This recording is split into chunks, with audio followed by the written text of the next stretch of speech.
So tell us a little bit of the history of the hotel, like how it started and its history up to now. Well, originally it opened its doors in 1910 as a high-end hotel for cattlemen, which it didn't stay that for very long before it turned into a brothel and a bordello. And it was that for almost 50 years. And when it opened up, it started out as the Palace Hotel. And then after it turned into a brothel, it was the Oasis, and then it turned into the Gayette. And then during Prohibition years and, you know, all of the bordello days, when they closed that down, it was a boarding house until 1989, at which time it was turned into Miss Molly's Bed and Breakfast. And it's been Fort Worth's first bed and breakfast in 1989 and continues to be a bed and breakfast to this day. Wow. All right. What about your history with the hotel? How long have you been here? I've been here about 4 years, and I'm the manager, and you know, I run it and operate it, and it was more than I bargained for, but it's been fun. I love it. It's exciting. I get to meet a lot of really neat people from all over the world. Nice. And I have visitors that never left. So. All right. When you started, you said you didn't know anything about the history of the hotel. How did it get to where you had to find out the history, or what spurred you to find it? Well, when I first took over the hotel, I was trying to, you know, promote it and do a lot of things to, you know, the woman's touch has to be put on everything she does. And so I was doing things like that, and all of a sudden things started kind of moving around, and I was seeing things that I wasn't sure was there or not, and a lot of things were happening that I wasn't really sure about, and for some reason I just never thought about this being such an old building, 100 years old plus, thinking there was anything paranormal here. I was just like, you know, I thought I was losing it. And so after several months, you know, I kept thinking, I'm just need to go see a psychiatrist or something, because I really was questioning my own sanity at the time.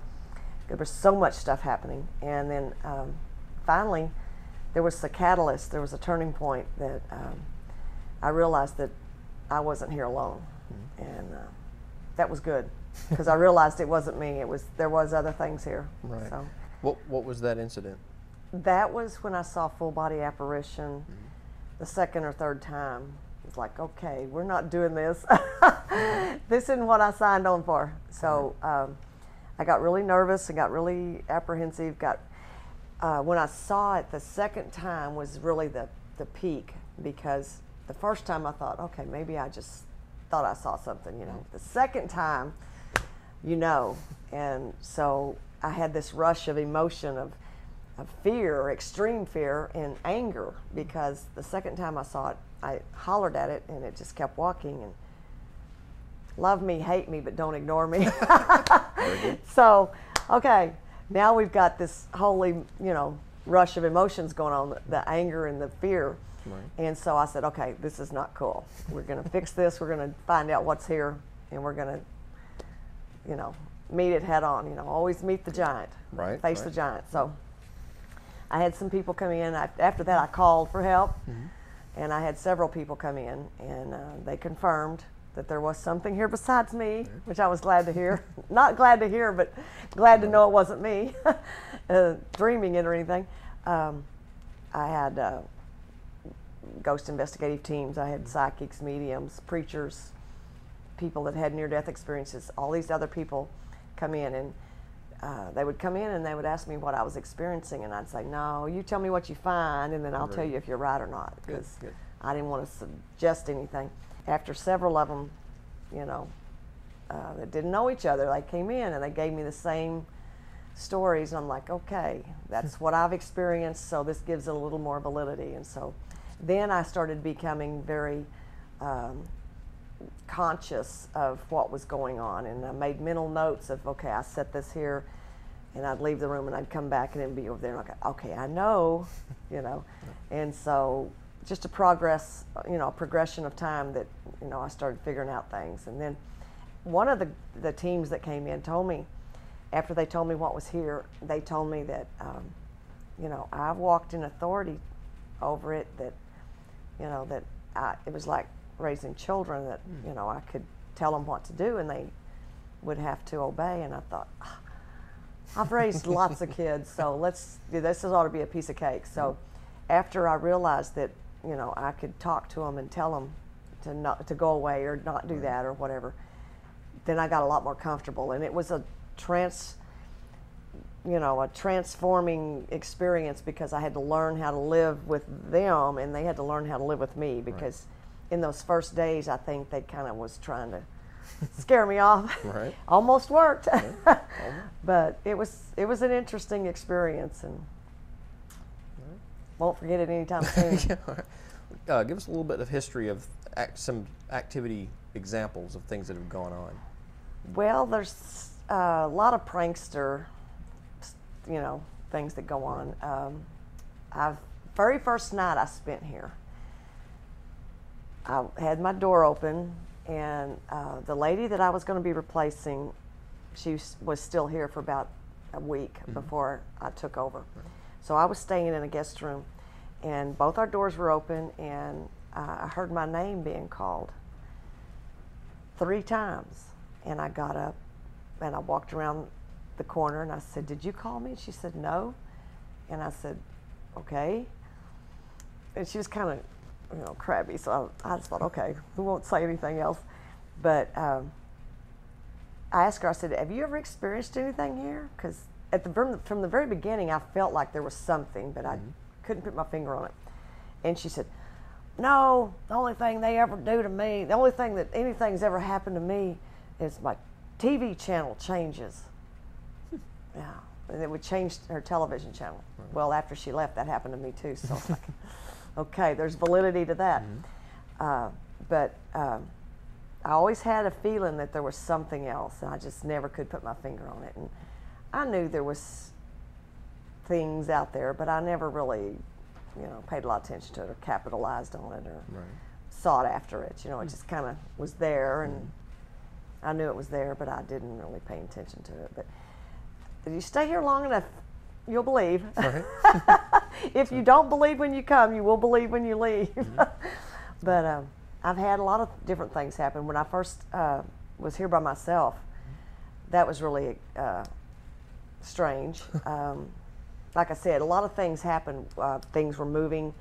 Water would be turning on and off by itself, and doors opening and shutting, and lights on and off, and, you know, the noises and voices, and you don't tell just anybody you're hearing voices, so you're thinking, okay, what's going on here?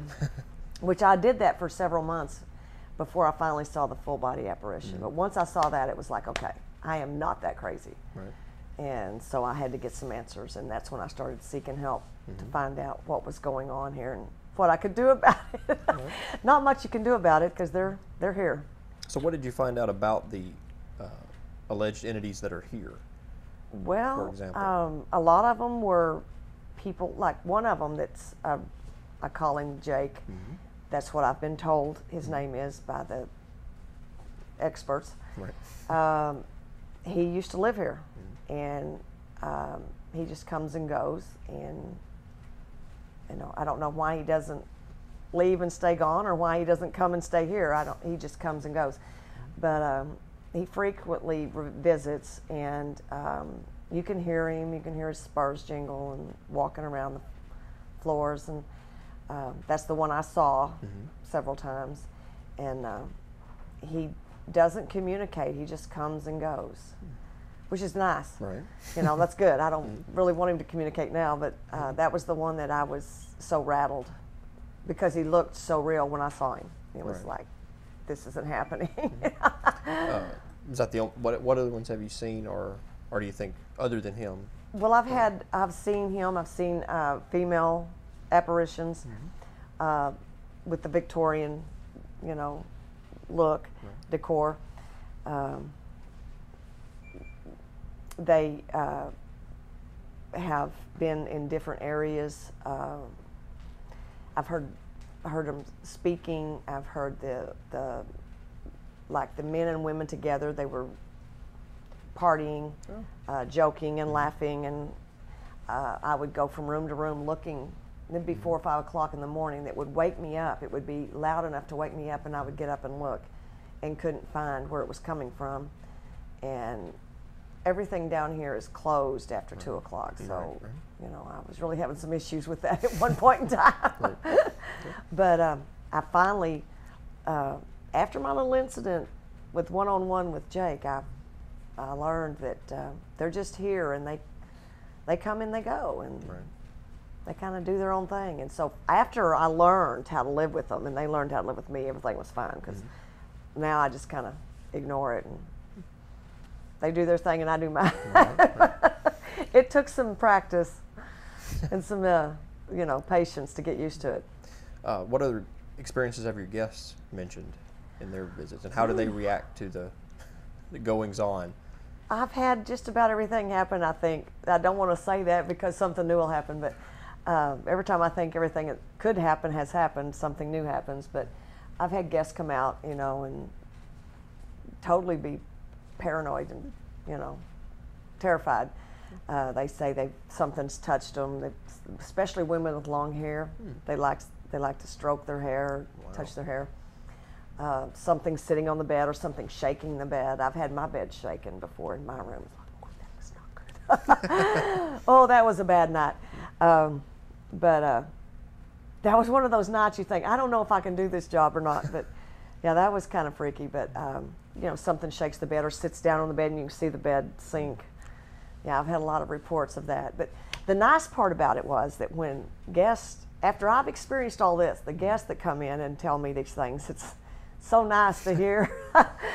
It makes my sanity a little more validated, but it was nice to know that other people were experiencing the same thing I was, and makes you feel a little better about what you've gone through. Have you or anybody that you know of experienced anything leaning toward more harmful, or? Just a little bit here and there, but nothing really bad. Most of it's prankster stuff. There's an issue with the stairs, but nothing real. Since I've been here, nothing really bad's happened. You know, I fell once, but it could have been. I was texting and walking. You know, what can you say? But most of the time, it's like you can feel. I don't know how else to explain it. You can feel, or I can feel, when everything is active, more so than some other people. But I live here, so I know when something's not right or when something's different, and you can just feel it. I don't know how else to explain it. You can feel it when there's things that are going on that are, you know, they're here all the time, but when they're a little more active, you can feel it. I have gone to the back door and opened up the door just to get a breath of fresh air, and immediately when I opened the door, I could feel this is going to be one of those weekends. And I'd turn around and tell my friend, this is going to be one of those weekends. She goes, what are you talking about? I go, trust me, this is going to be one of those weekends. And it would just turn out to be one of those weekends. It's just chaos. And come to find out, it would be a full moon, and you know, people were going crazy on the street. People were up here and having experiences happening, and it was just, you know, it was active. It was just one of those, but you could feel it. And that's, I don't know how to explain it other than you can feel it. If you're sensitive to that at all, you can tell.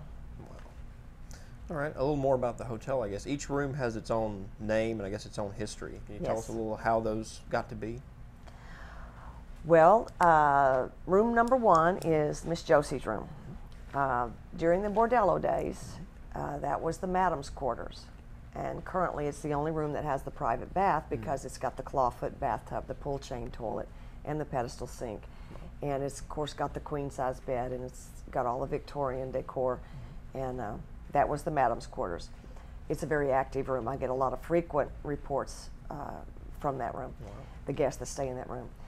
It's shaped in a horseshoe shape, and back when it was a working, operating brothel, all the rooms connected. So the gentleman would sit down in the parlor area, and then the women would go through the connecting doors. Room 2 is called the cowboy room. Each room has a different theme, and the cowboy room is next to it. Rooms 1, 2, and 3 are the only rooms left connecting. The connecting doors were taken out of the rest of them, but the cowboy room has a more rowdy and rambunctious personality. Room 3 is Miss Amelia's room. That was also one of the proprietresses during the 100 years of the building. It's a more sweet, gentle, feminine, genteel personality. Room 4 is called the Cattleman's Room. It has your longhorns up above the bed and a tapestry of cowhide on the walls. It also overlooks Exchange Street. 5 is the Rodeo Room. Obviously, we get bull riders and bronco riders, and they like that room because the decor is accordingly. Room 6 is the Gunslinger. It's interesting. That draws an interesting crowd in that room. Naturally, the Gunslinger always had the finest of the evening, ladies of the evening, and so a lot of cowboys stay in that room, even though it has a little bit of a Victorian decor. Room 7 is the Railroader Room. I call it Jake's room because that's the resident cowboy's room. He creeps me out occasionally, but it's really we've come to a term. Right. We've come to terms with each other, and so it's kind of fun to have him around now because you can always count on Jake. He's always around. Room 8 is Miss Tiffany's room. It is the current owner's name is Tiffany, and that was the room was named after her. And then, of course, I live in room 9, which is the innkeeper's quarters. But and then, of course, we're in the parlor, and then we have a kitchen, and then 3 additional bathrooms that are the community baths. The living room or the parlor, the kitchen, and the 3 baths in the hallway are the common areas. Right. That was set up during the boarding house days. You mentioned once before to us that you'd had people check out in the middle of the night. Yeah, they couldn't handle it. They would see, the apparition of the Victorian woman up next to the ceiling and only see from the waist up or something. Right. Sometimes that kind of creeped them out. And then I've had a lot of the young people that think they want an encounter, when they get an encounter, decide this is not for them. Right. But most people stay because it's usually something really, weak compared to what I've experienced. It's not the full body, or if it is, it's not the solid full body. It doesn't fool you as thinking it's a solid person, a real human being. That's kind of unnerving. I've had that happen. But anything that's sort of transparent or maybe a suspended light in the room or something like that, it's paranormal, so it's not any big deal, really. It's part of being normal in the paranormal activity.